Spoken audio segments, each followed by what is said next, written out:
मैंने अपने सपनों का घर खरीदा और मुझे पता तक नहीं चला। कल्पना सब कुछ है, ये जिंदगी के आने वाले आकाशों की झलक है। तय कीजिए आप क्या चाहते हैं। यकीन कीजिए कि आप उसे पा सकते हैं, आप उसके हकदार हैं, और ये भी कि ये मुमकिन है। और फिर हर रोज कई मिनटों तक अपनी आंखें बंद करके जो आप चाहते हैं उसका तस्वुर कीजिए और महसूस कीजिए कि आप उसे पा चुके हैं। फिर जिसके लिए आप एहसानमंद हैं उस पर ध्यान लगाइए, उसका तहे दिल से शुक्रिया अदा कीजिए। फिर रोजमर्रा के काम में लग जाइए और उसे सृष्टि पर छोड़ दीजिए। भरोसा रखिए कि सृष्टि अवश्य उसे साकार करेगी।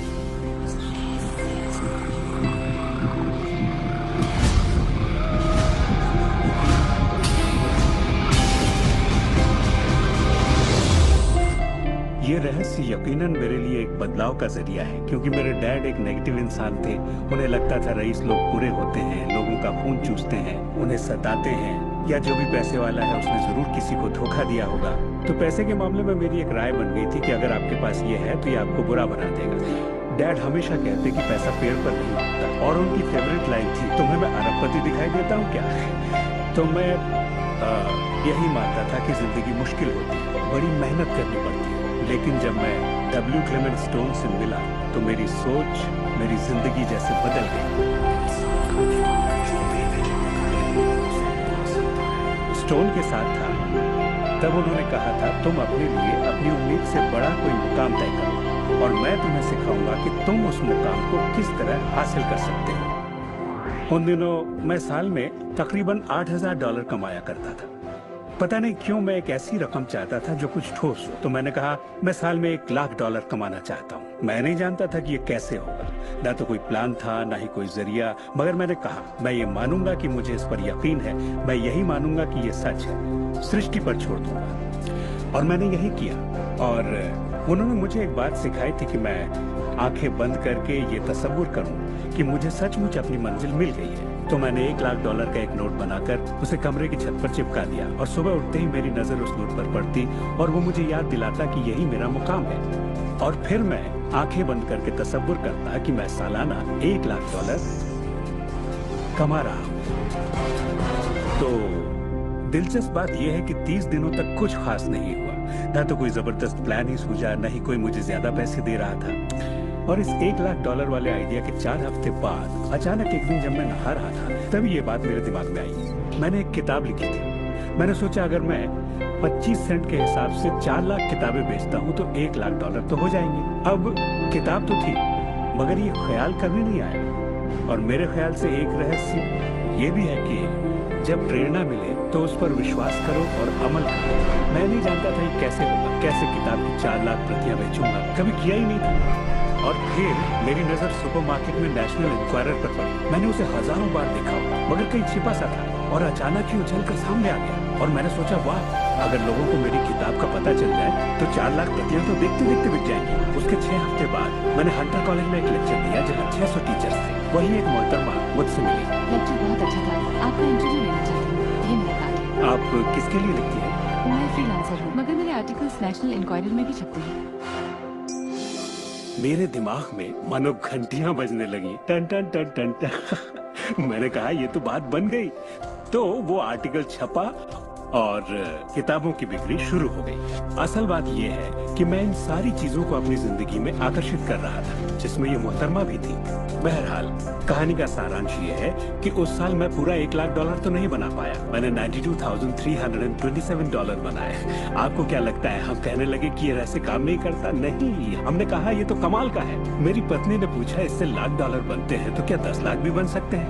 मैंने कहा पता नहीं, लगता तो है, कोशिश करके देखते हैं। मेरे पब्लिशर ने मेरी पहली किताब chicken soup for the soul के लिए एक चेक लिखा। वो रॉयल्टी चेक था। उसने दस्तखत में एक मुस्कुराता चेहरा बनाया क्योंकि उसने तब तक 10 लाख का चेक नहीं बनाया था। और इसलिए मैं अपने तजुर्बे से जानता हूँ, क्योंकि मैं इसे आजमाना चाहता था क्या रहस्य वाकई काम करता है, और हमने आजमाया, ये वाकई काम करता है। और आज मेरी जिंदगी का हर एक दिन उसी की दिन है। मैं जानता हूँ कि बहुत से लोग जो ये देख रहे हैं वो क्या सोच रहे होंगे कि मैं ज्यादा पैसे किस तरह आकर्षित कर सकता हूँ अपनी जिंदगी में। ये हरे नोट कहाँ से आएंगे? मैं ज्यादा दौलत कैसे कमा सकता हूँ? जब मुझे अपना काम पसंद है तो क्रेडिट कार्ड के कर्जों से कैसे निपटेंगे? और ये एहसास कि मेरी आमदनी उतनी ही रहेगी क्योंकि ये सिर्फ मेरी नौकरी पर निर्भर है। मैं और कैसे कमाऊं? इरादा कीजिए, इस पूरे रहस्य के बारे में हम जो भी बातें करते आ रहे हैं, ये उनमें से ही एक है। आपका काम है ऐलान करना कि आप सृष्टि के मेन्यू कार्ड से क्या चाहते हैं। अगर नकदी उनमें से एक है, तो कहिए आप कितना चाहते हैं। मैं चाहता हूं कि मुझे 30 दिनों के अंदर अचानक ही $25,000 मिल जाए, या जो भी रकम आप चाहें, पर उस पर आपको यकीन होना चाहिए। बहुत से लोग कर्ज से छुटकारा पाना चाहते हैं, वो आपको हमेशा कर्ज में रखेगा। आप जो सोच रहे हैं आकर्षित कर रहे हैं, आपको लगेगा ये कर्ज मुक्ति है, इससे फर्क नहीं पड़ता कि ये क्या है। कर्ज सोचेंगे तो कर्ज ही आकर्षित करेंगे।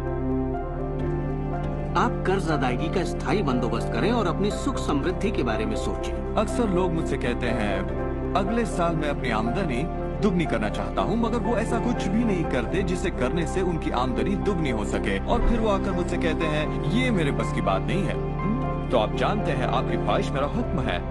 जब भी आप अभाव के बारे में सोचते हैं और उस बात की चर्चा अपने परिवार में करते हैं, या अपने दोस्तों से कहते हैं, या बच्चों से कहते हैं हमारे पास पैसे नहीं हैं, हम अफोर्ड नहीं कर सकते, तो क्या होगा? आप कभी अफोर्ड नहीं कर पाएंगे, क्योंकि आप वही ज्यादा आकर्षित कर रहे हैं जो आपके पास नहीं है। अगर आप सुख चाहते, समृद्धि चाहते हैं, तो समृद्धि के बारे में सोचिए। इस रहस्य को समझने से पहले मुझे बिल के नोटिस आते थे। हर रोज डाक से आई बिलों की गड्डियां मेरा इंतजार करती, तो मैंने सोचा इन्हें कैसे रोका जाए। आकर्षण का सिद्धांत कहता है कि आप जो सोचते हैं वही पाते हैं। तो जब मुझे बैंक का स्टेटमेंट मिला, मैंने टोटल को मिटा दिया और उसकी जगह एक नए टोटल को लिखा। मैंने बिल्कुल वही लिखा जो मैं बैलेंस में देखना चाहता था। तो मैंने सोचा अगर मैं चेक्स आने का तस्वीर करूं तो कैसा रहेगा, और मैं ज्यादा चेक्स आने का तस्वीर करने लगा। सिर्फ एक ही महीने में बदलाव आना शुरू हो गया। बड़ी हैरत होती है, आज मुझे सिर्फ चेक्स मिलते हैं। कुछ बिल भी होते हैं मगर ज्यादा होते हैं चेक्स। मुझे हमेशा बताया गया कि पैसों के लिए मेहनत करनी पड़ती है, तो उसकी जगह मैंने कहना शुरू किया पैसा बहुत आसानी से मिलता है। शुरू में ये झूठ लगता है, दिमाग से ये बात उठेगी ये झूठ है, ये मुश्किल है, तो आपके दिमाग में कुछ वक्त ये सब टेनिस के खेल की तरह चलता रहेगा। बात अगर धन दौलत की हो तो धन दौलत आपकी सोच है। आप कैसे सोचते हैं इस पर निर्भर करता है। मैं जब लोगों को बैठकर सिखाती हूँ तो उसका 80% भाग उनके मनोविज्ञान और सोच के बारे में होता है। लोग तो मुझसे कहते हैं कि हाँ आप कर सकती हैं, मैं नहीं, पर हर इंसान अपनी आर्थिक स्थिति और अपने रिश्तों को बदलने की काबिलियत रखता है। ऐसे बहुत से लोग हैं जिन्होंने भले ही बेशुमार दौलत कमा ली हो, मगर उनके रिश्ते सड़ चुके होते हैं, जैसा लोग आम जुबान में बोलते हैं। और ये कोई दौलत नहीं है। आप बेशक दौलत के पीछे भागिए, दौलतमंद बन जाइए, मगर ये अमीर होने की गारंटी नहीं है। मैं ये नहीं कह रहा कि पैसा अमीरी का हिस्सा नहीं है, ये बेशक है, मगर ये एक हिस्सा है। और मैं ऐसे लोगों से भी मिलता हूँ जो खुद को आध्यात्मिक कहते हैं, मगर वो हमेशा बीमार और फटेहाल होते हैं। वो भी कोई अमीरी नहीं है। हमें जिंदगी के हर पहलू में अमीर होना चाहिए। पश्चिमी देशों में ज्यादातर लोग कामयाबी के पीछे भागते हैं। उन्हें घर चाहिए, बढ़िया बिजनेस हो और ऐशो आराम की सारी चीजें हो। मगर रिसर्च से ये पता चला कि इन चीजों के मिलने पर भी हमें जो असल में चाहिए उसकी कोई गारंटी नहीं है, और वो है खुशी। तो हम इन सारी चीजों को खरीदते हैं ये सोचकर कि वो हमें सुख देंगे, मगर ये गलत है। पहले हमें अंदरूनी खुशी, मन की शांति और अंतरात्मा को ढूंढना होगा, और फिर ये सारी चीजें हमें सुख देंगी।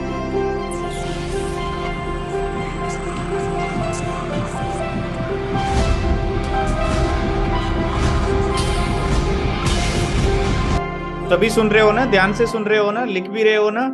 फैंटास्टिक। कि हम खुद अपनी सृष्टि के रचनाकार हैं, और हर वो ख्वाहिश जिसकी हम रचना करना चाहते हैं हमारी जिंदगी में प्रकट होगी। तो ये जानना बेहद जरूरी है कि आपकी ख्वाहिश क्या है, आपके विचार, आपके एहसास क्या हैं, क्योंकि वे प्रकट होंगे। अब एक दिन मैं किसी के घर मिलने गई। वो किसी मशहूर फिल्म प्रोड्यूसर के यहाँ आर्ट डायरेक्टर था। उसने हर कोने में एक लड़की की तस्वीर लगा रखी थी, एक खूबसूरत लड़की की, जिसका अंदाज कुछ ऐसा था मानो कह रही हो हाँ मैं तुम्हें नहीं देख रही, तुम तो यहाँ हो ही नहीं। तो मैंने कहा लगता है आपके रोमांस में कुछ गड़बड़ है। भविष्य वगैरह देखनी है क्या? नहीं, मगर देखिए, सातों जगह सिर्फ एक ही लड़की की तस्वीर है। मुझे पसंद जो है इसे मैंने ही पेंट किया है। ये तो और बुरा है, मैंने कहा, क्योंकि आपने अपनी पूरी रचनात्मकता इसमें डाल दी है। वो एक खूबसूरत नौजवान था, उसके चारों ओर एक्ट्रेसेस होती थी क्योंकि वो ऐसे ही पेशे में था, मगर उसकी जिंदगी में रोमांस नहीं था। मैंने पूछा, आप क्या चाहते हैं? मैं हफ्ते में 3 लड़कियों को डेट करना चाहता हूँ। ठीक है, अपने साथ 3 लड़कियों को पेंट करिए और उन्हें हर कोने में लगा दीजिए।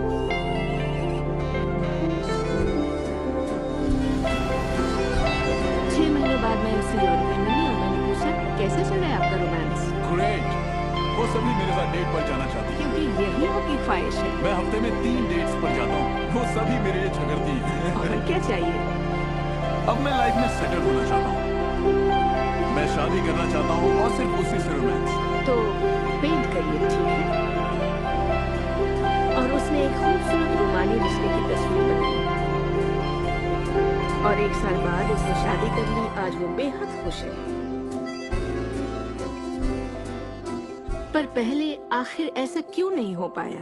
ये ख्वाहिश बरसों से उसके अंदर थी, मगर ऐसा हो नहीं सका। उसकी ख्वाहिश सच नहीं हो पाई क्योंकि उसके बाहरी माहौल में, यानी उसके घर में और उसकी ख्वाहिशों के बीच हमेशा एक विरोधाभास रहता था और यही अड़चन थी। अब आप भी ये रहस्य जान गए हैं, तो आजमाना शुरू कीजिए।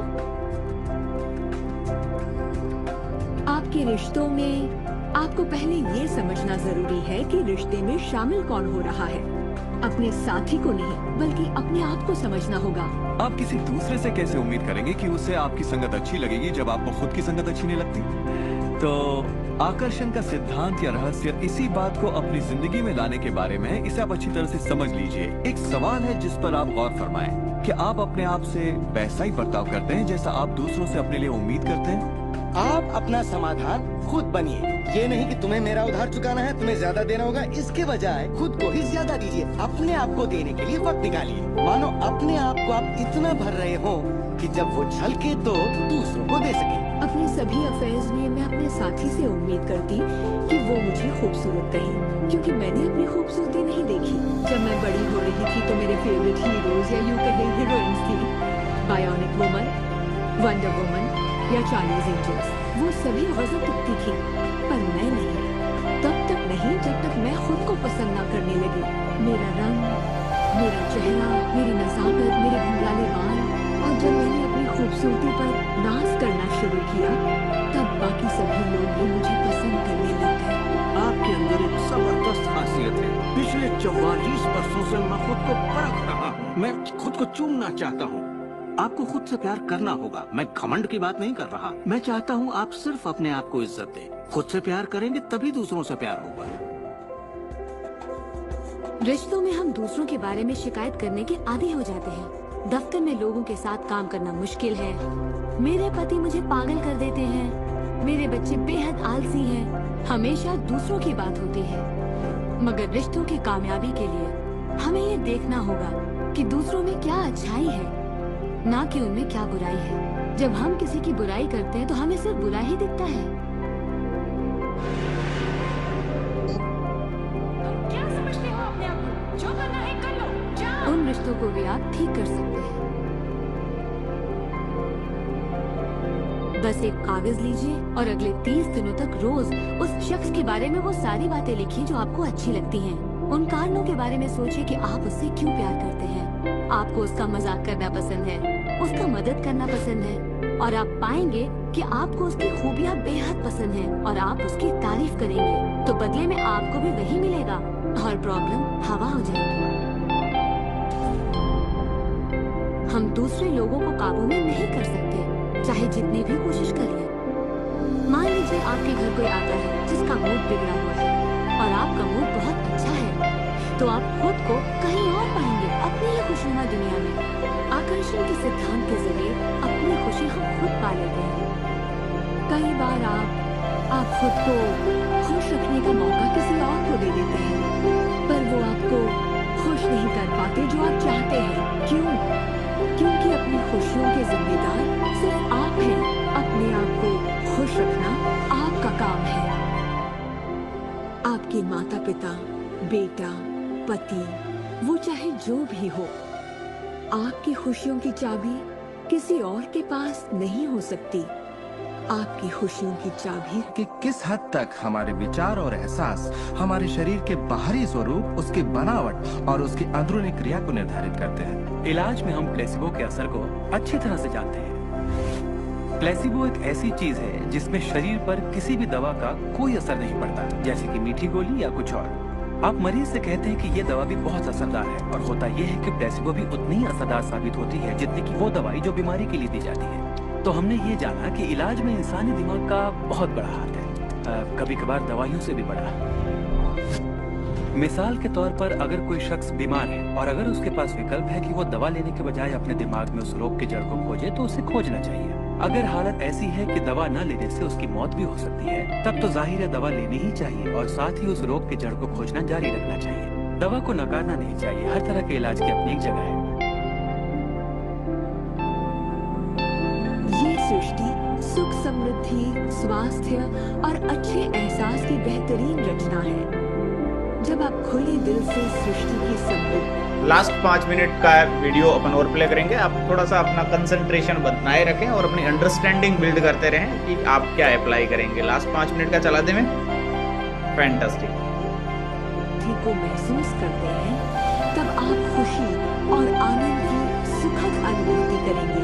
उन सभी चीजों का आनंद उठाएंगे जो सृष्टि ने आपके लिए बनाई है। दौलत, अच्छी सेहत, अच्छा स्वभाव। पर जब आप बुरे विचारों से घिर जाते हैं, तब आपको तकलीफ का एहसास होता है, दर्द होता है, पीड़ा होती है। आप महसूस करेंगे एक एक दिन कितना तकलीफदेह होता है। लाइलाज बीमारी यानी कि टर्मिनल डिजीज। डिजीज पर गौर फरमाएं। डिस-ईज इसका मतलब हुआ एक ऐसा शरीर जो तकलीफ में है। हमारे पास चारों ओर हजारों बीमारियां और उनके लक्षण हैं। ये सिर्फ एक कमजोर कड़ी है। ये सारे के सारे एक ही बात के नतीजे हैं, वो है तनाव।